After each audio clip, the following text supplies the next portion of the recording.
Je croyais en Dieu comme notre orateur très articulé et éloquent avant nous. Je croyais fermement en Dieu. J'étais un ministre ordonné. J'ai prêché l'Évangile pendant 19 ans. J'ai ressenti cette présence dans mon esprit pendant que je priais. J'avais la chair de poule alors que j'étais en communion avec ce que je pensais être le Saint-Esprit de Dieu pendant que je lisais la Sainte Bible et que je lisais sur la résurrection de Jésus. J'ai consacré ma vie à prêcher cet Évangile que je pensais si réel. Il donnait tellement de sens, tellement d'espoir, tellement de beauté au monde, mais j'ai changé d'avis. Je sais maintenant que j'étais trompé, je vivais une expérience très réelle, très puissante, mais mentale, qui se produit dans la plupart des religions. Je ne raconterai pas toute mon histoire, mais je suis passé par un processus de conversion dès cela a pris 4 ou 5 ans en commençant en tant que prédicateur de rue évangélique fermement croyant en propos de mon livre Impie qui raconte cette histoire de chrétien aussi. Darbeck n'était pas seulement un prédicateur, c'est le genre de prédicateur auquel nous ne devions pas asseoir à côté de lui. Un bus qui était moi, j'étais tellement convaincu, j'étais tellement amoureux de Jésus, mon sauveur, mon Seigneur, mais j'ai traversé un processus fondamentaliste et évangélique où j'ai migré vers un milieu plus modéré, où je prêchais moins d'enfer et plus d'amour vers un chemin plus libéral, étape de ma vie jusqu'à ce que finalement j'ai vidé toute l'eau du bain et j'ai découvert qu'il n'y avait pas de bébé là-bas. Ce sont que des mots, ce sont que des arguments, mais d'après les mots très articulés que nous avons entendus ce soir, nous avons vu qu'aucun n'était connecté, nous avons entendu beaucoup d'arguments, mais en ce qui concerne les preuves, seules 2 pièces ont été proposées qui nous permettent probablement d'accéder à l'expérience personnelle et à la résurrection de Jésus. Si rien ne vient de rien, alors Dieu ne peut pas exister. Parce que Dieu n'est pas rien. Si cette prémisse est vraie que rien ne vient de rien, et si Dieu c'est quelque chose, alors tu viens de te tirer une balle dans la pied. Aujourd'hui, c'est jeudi. Qu'est-ce que je veux dire, Monsieur Président? Je dis qu'est-ce que signifie cela? C'est le jour où des millions de personnes ont cru en Dieu, car il y avait un manque de compréhension. Il y avait un mystère. Qu'est-ce que ce bruit dans ce type tel que la lumière? Qu'est-ce que tout ce qui est, tout ce qui est être, doit être quelque chose comme si l'on peut nommer Thor. Et aujourd'hui, nous avons que Jésus avant de, il veut dire que Dieu Thor comme Jésus, c'est la même chose. Mais cette divinité s'est retrouvée dans les rebuts de l'histoire, tout comme lorsque je regarde la divinité, je croyais en Dieu dans la Bible. Cela a commencé pour moi avec le simple idée que Jésus a dit une parabole sur le fils prodigue. Une parabole, est-ce que c'est une fiction? Peu importe si le fils prodigue a réellement existé dans l'histoire. C'est le conte moral qui comptait. Les anciens Israélites ont inventé une parabole ou une métaphore sur Adam et Ève dans le jardin d'Éden et un serpent qui parle. Cherchez dans le dictionnaire le mot fable. Vous le trouverez comme un conte moral impliquant des animaux et qui parle. Nous savons qu'Adam et Ève n'auraient pas pu exister à cause de l'évolution. Je suppose que tout le monde dans cette salle accepte le fait solide de l'existence de l'évolution de l'espèce humaine. Donc Adam et Ève ne pouvaient pas être des vraies personnes. C'est une métaphore et nombreux chrétiens acceptent le fait qu'ils savent que c'est métaphorique dans la Bible.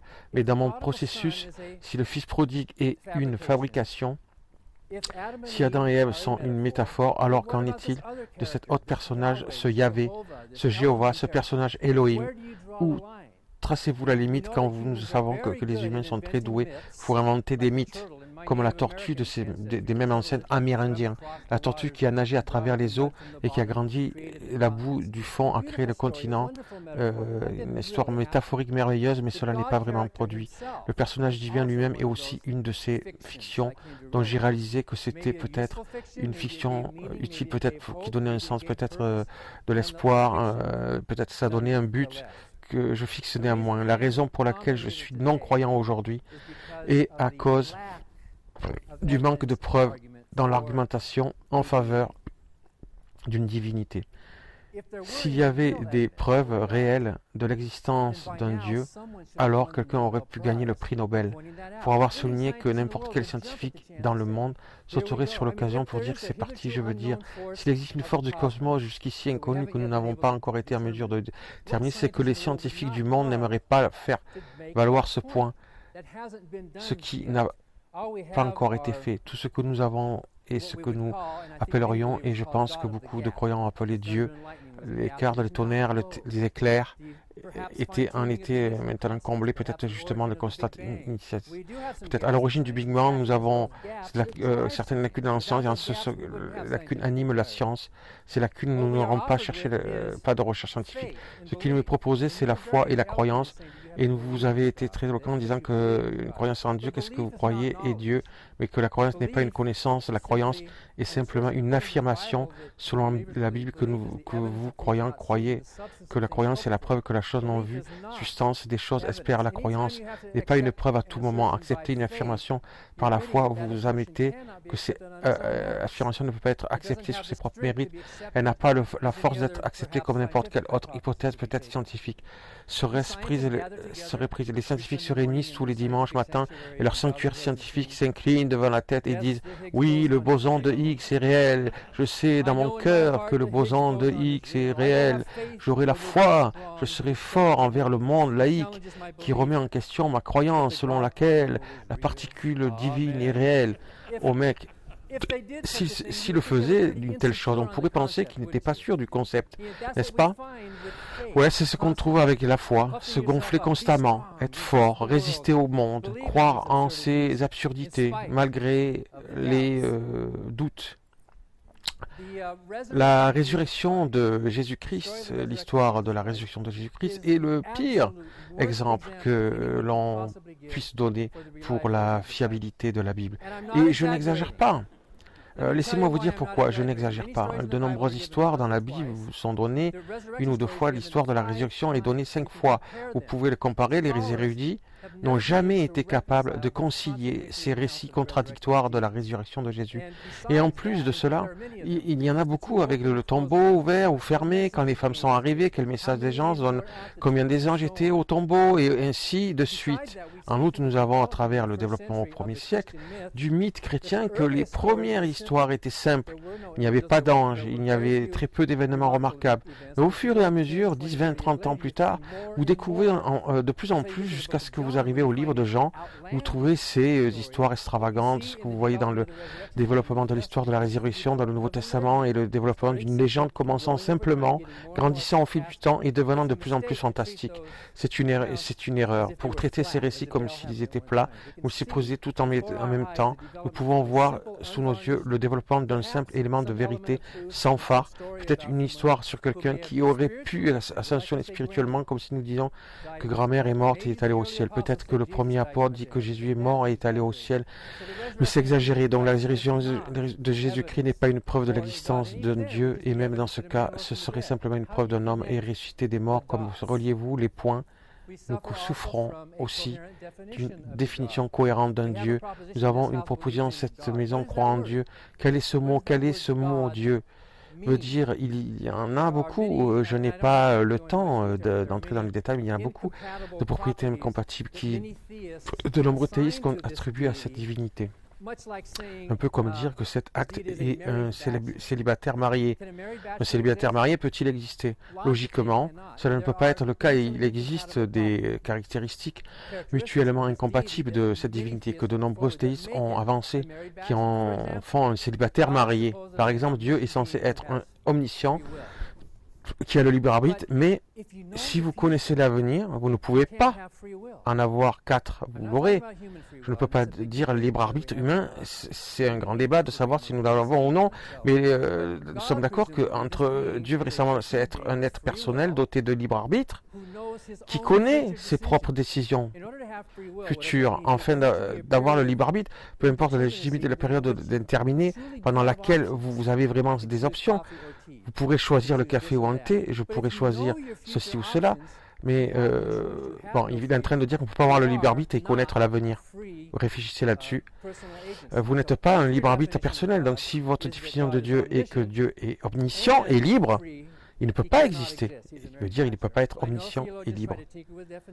Je sais que la théologie essaie de le faire, mais il bricolait des définitions d'ailleurs. Si Dieu ne peut pas changer ce qu'il sait qu'il va faire demain à midi, ça met également des limites à sa toute-puissance. N'est-ce pas que beaucoup de ces arguments issus du dessein intelligent et de la théologie, par exemple, souffrent de la mendicité du question. C'est un peu comme si l'homme était étonné de voir comment toutes ces rivières ont été amenées à couler le long des frontières de l'État. Comment expliquez-vous que cela a dû être un exploit colossal pour l'énorme développement économique? Comment ont-ils pu faire que les rivières soient à la frontière de l'État? Incroyable que une grande partie de cette pensée téléologique fait partie de la façon dont l'humain a évolué. Comment expliquez-vous qui doit être conçu derrière cela? Cela ressemble à du design, n'est-ce pas, conçu ces frontières. C'est une sorte, en fait, de pensée inversée.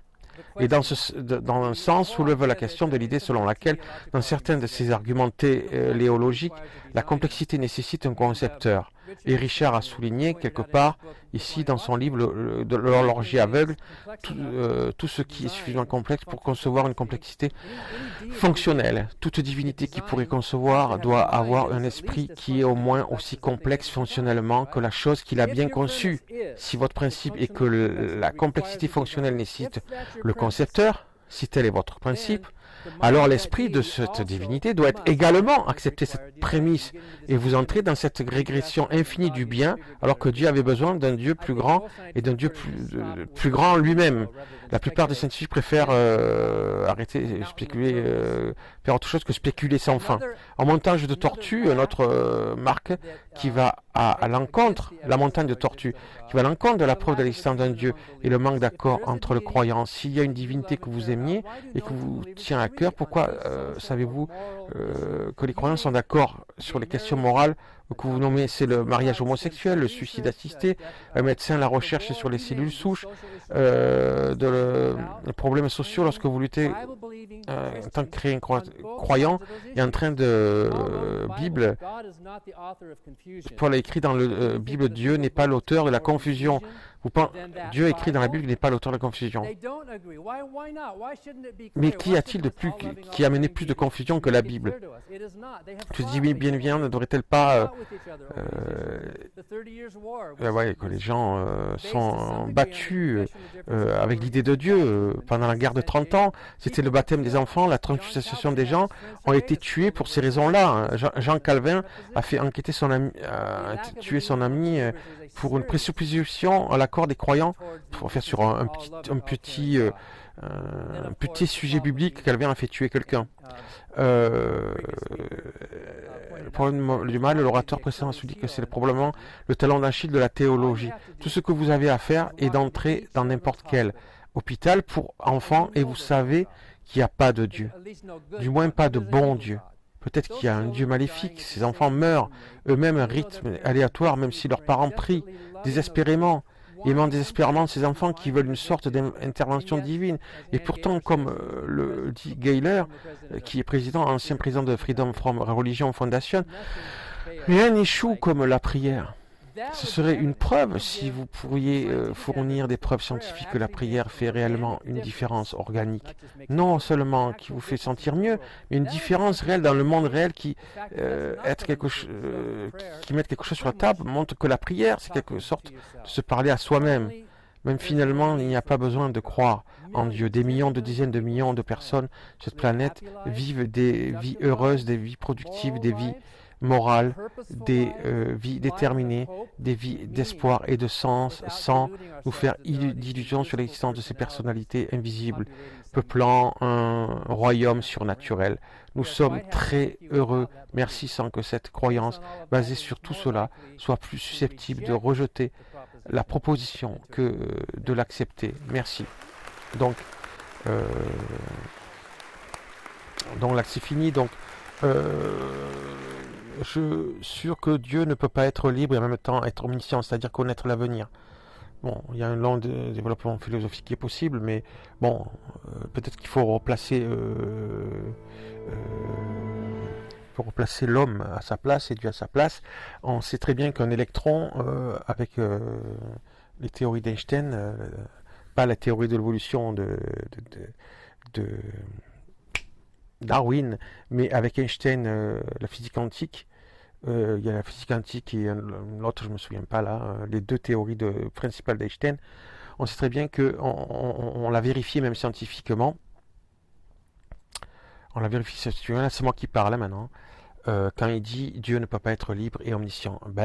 Un électron se trouve à la fois, et ça c'est pas Dieu ça, ou que Dieu. Un électron se trouve à la fois ici et ailleurs en même temps. C'est des pistes que je donne. On sait aussi que le et ça c'est pas en ayant étudié moi-même. J'ai vu que d'autres le reprenaient sur internet. C'est moi-même qui ai fait la réflexion de l'importance de la chose. C'est très bien aussi que la physique quantique, l'observateur euh, change. Le fait même d'observer, c'est très peu explicable. Hein. C'est même spirituel, presque magique.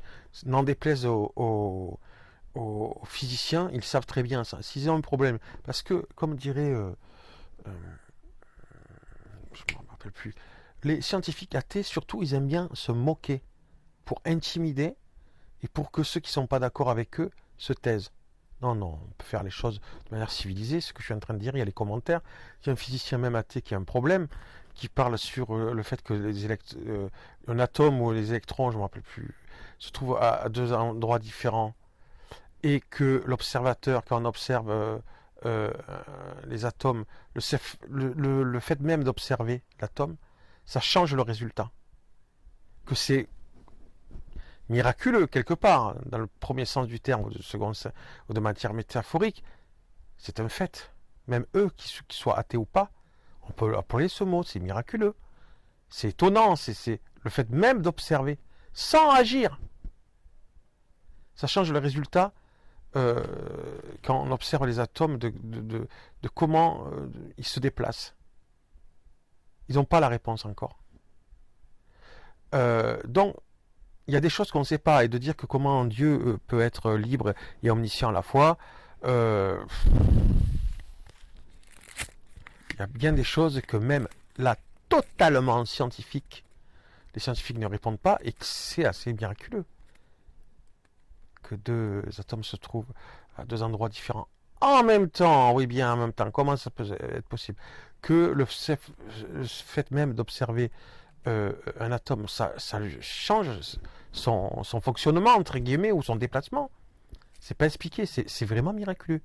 Mais c'est en même temps scientifique. Et beaucoup, c'est vrai, de Luberlu utilisent ces découvertes d'Einstein, ou les découvertes qui ont été faites à la suite des découvertes d'Einstein, des Luberlu utilisent pour parler de spiritualité n'importe comment. Ok, c'est vrai. La physique quantique, certains l'utilisent. Mais il n'empêche que ce que je dis, c'est vrai. Et que c'est très étonnant pour la logique. Deux atomes à deux endroits à la fois. Il a mené des... Ça a été une révolution. Et les théories d'Einstein se révèlent vraies pourtant dans certaines expériences scientifiques. En fait, en réalité, ce qu'il faut comprendre, c'est que les théories scientifiques, enfin les découvertes scientifiques, souvent en amènent d'autres qui permettent de zoomer sur la vérité des choses chaque fois de manière plus grande. C'est comme si tu avais un objectif, tu regardais un objectif qui était petit, donc tu voyais tu pouvais voir qu'une pièce qui était sur une table depuis le ciel. Et puis après, tu sais pas ce que c'est cette pièce. Puis après, découverte scientifique, c'est comme si on zoomait, on écartait le champ. Et on voit que la pièce est sur une table. Tiens, il y a une table. Et puis, ça ne veut pas dire que la pièce est fausse. Mais la pièce seule, on pourrait s'imaginer plein de choses. Elle est ronde, etc. On pourrait s'imaginer plein de choses. Mais puis après, la science continue et ça zoome. Ah, elle est sur une table, donc elle ne vole pas. Elle n'est pas dans l'air, etc. Ça permet de comprendre plus de choses. Et puis après, un zoom encore plus grand. C'est ça la science en fait. On ne peut pas dire qu'on sait la totalité des choses. D'ailleurs, je crois que c'est Gödel qui nous montre que le théorème de Gödel qui nous montre que, je crois que c'est Gödel, hein, nous montre que l'homme, pour plein de considérations, ne pourra jamais savoir l'origine des choses, parce que il est seulement l'observateur, il sera toujours seulement un observateur, il pourra jamais savoir. Et théorème de Gödel l'a prouvé, il y a eu beaucoup de débats là-dessus. Voilà. Donc, de dire comment ça se fait que Dieu peut être libre et omniscient à la fois, c'est étrange comme question, oui, c'est intéressant, mais sachant que l'être humain, le fait qu'il soit qu'un être humain, il ne pourra pas tout savoir, en tout cas scientifiquement, que ce sera impossible, en tout cas expérimentalement, à part de le vivre, l'origine lui-même en tant qu'être humain, par l'expérimentation, il ne pourra pas connaître l'origine de toute chose, donc par la science. L'origine de l'origine, enfin, voilà. La question de Dieu, comment peut-il être libre et omniscient, est quasiment gonflée, quoi, quelque part. Mais bon, voilà. Donc c'est mon petit... Et puis je proposerai des livres sur la biologie qui montrent que... Bon, ah oui, la théorie de l'évolution ne répond pas sur les origines. Ils le font croire souvent, c'est de l'imposture. Ça ne répond pas, ça ne répond pas à la question de l'origine du vivant. Ça répond sur, en partie, j'ai 2 livres là-dessus, je vous donnerai les titres, de scientifiques. Hein. On est clair, hein, de scientifiques. Hein. Et souvent qui sont plus capés, point de vue études et de diplômes que la plupart des scientifiques. Hein. Qu'on soit clair là-dessus. Je ne parle pas en l'air. Mais biologiquement, c'est une imposture qu'il faut croire. Les théories de l'évolution peuvent faire comprendre comment peut-être les êtres vivants évoluent en partie, mais ne répond absolument pas. C'est un mensonge sur l'origine de la vie. Il n'y a aucune expérience qui a pu recréer un laboratoire et expliquer l'origine de la vie. Voilà. Donc c'est juste un aparté. Bon, ben j'en finis là pour cette vidéo. Je rappelle encore, vous avez le lien en description pour lire vous-même la traduction YouTube de ces vidéos en écoutant cette vidéo, l'original de cette vidéo. Donc vous cliquez sur la description en lien et vous cliquez sur le traducteur qui se trouve en bas à droite de la vidéo. C'est un carré. Il y a une croix. À droite, en bas à droite, il y a une croix qui ressemble quasiment au drapeau nazi là. Et puis à gauche de cette croix, il y a un cran, une jarre de fleurs à 6 pétales. Et puis un peu plus à gauche, vous avez un carré. C'est là, en bas à droite de la vidéo. C'est là que vous cliquez dessus et vous vous débrouillez. Vous faites en sorte de mettre la traduction en français. Vous aurez la traduction. Vous aurez la traduction en français en faisant quelques manipulations, en allant sur le... Et donc ce sera la même chose que ce que j'ai dit à haute voix, mais vous, au lieu de l'écouter, ben vous lirez sur l'écran. Voilà. À bientôt pour la prochaine vidéo sur le sujet Dieu existe, Dieu n'existe pas.